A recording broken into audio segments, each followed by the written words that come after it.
Hey guys, welcome back to my channel. I wanted to talk briefly about the Gabby Petito case and what updates are. She was laid to rest on September 26th in Holbrook, New York.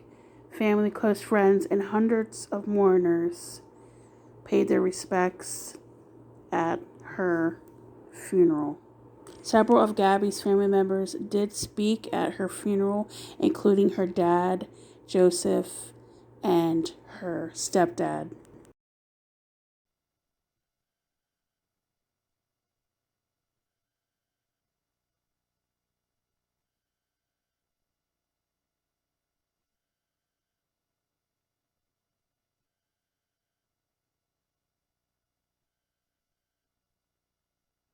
Showing your respect for Gabby, but I don't want you guys to be sad. To be honest with you, Gabby didn't live that way. That wasn't her way. Matter of fact, if you knew Gabby, she was always pretty happy girl. People would gravitate towards her. Her nature was always to smile and treat everybody kind. So she always made people feel welcome. She always made sure that she made time for people. It didn't matter who you were. She always treated people with respect. It really didn't matter. She cared. She genuinely cared, and that's how people would always, would always come up to her and just sit and talk, and it would take forever to get her out of places.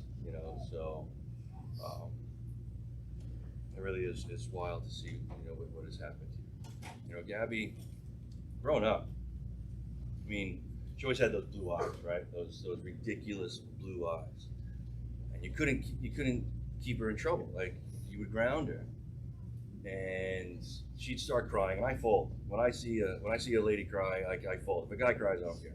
But if I see a female cry, especially my daughter, I fold like a deck of cards. It's bad. So she'd be crying. She actually would just do that on purpose, just so I would take her off ground. It's like, yeah. So, and it worked.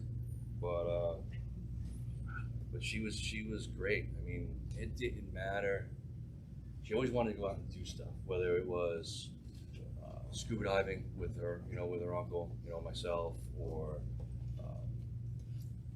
hiking the Appalachian Trail, if surfing sand dunes in Colorado, which, by the way, I'm letting you all know I'm jealous of. You will see me do that. I'm going to fall a lot, but I'm going to try, because she had some wild experiences that I could only wish that I can experience. It's just wild, the stuff that she was doing. See behind us, but I still see Gabby as this. And the world sees this, but like Joe said, this is what I see.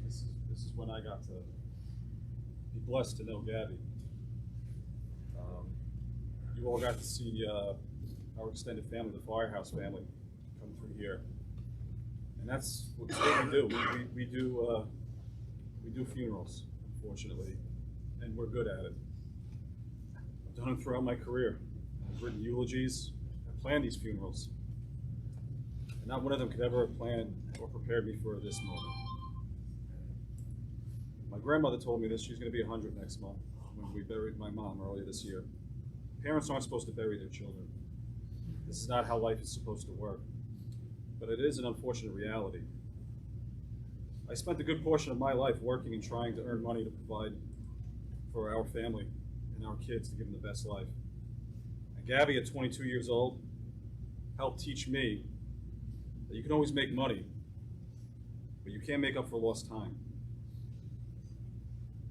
Gabby loved life and lived her life every single day. Every day that I still see her as this child, lived her life. She is an example for all of us to live by, to enjoy every moment in this beautiful world as she did. Love and give love to all like she did. Gabby had a tattoo on her arm that read, "Let It Be," the title of a song from a band she loved.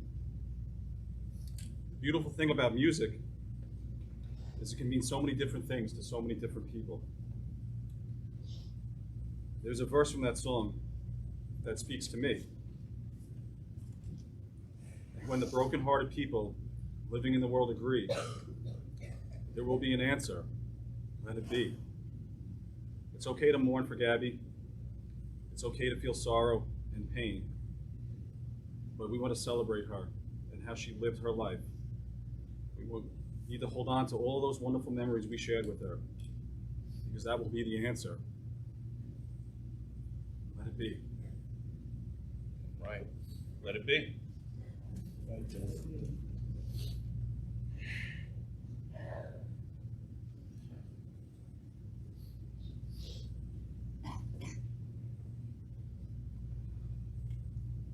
never short of words, but I've been up for days, weeks now with this, and the love and support from everybody, from all across the world, is absolutely amazing. And we thank all of you for remembering her and celebrating her, because this is what it is. It's about celebrating a beautiful person and a beautiful soul. And although there is a lot of evil and wrong in the world, there is more good. And there's a lot of good people out there. And they're all in this room right now. And they're all across the world. And they're with us all. I love you all.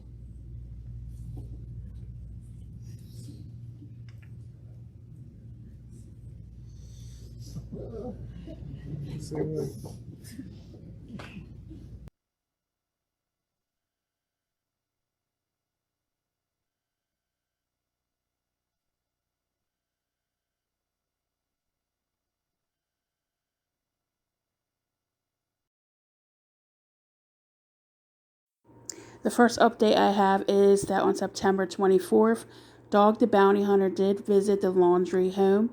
He is joining the manhunt to try and find Brian. He did knock on the door to try to speak to Brian's parents, but they did not answer. He said that he's promising to catch Brian before his 24th birthday, which is on November 18th. That same day, Brian's mom did call 911 on Dog.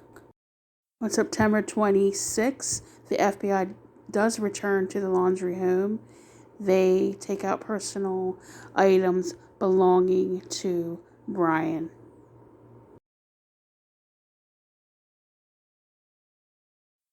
I really hope that Brian is found soon so that Gabby's family and friends can have some sort of closure. Gabby Petito was young. She was only 22 years old at the time of her death. I think it's important that justice is served, and hopefully it will be served very soon. In my next video, I am going to be speaking about Dulce Alvarez.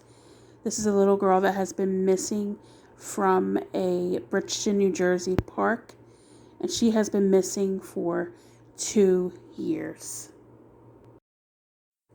So until then, thank you guys so much for watching.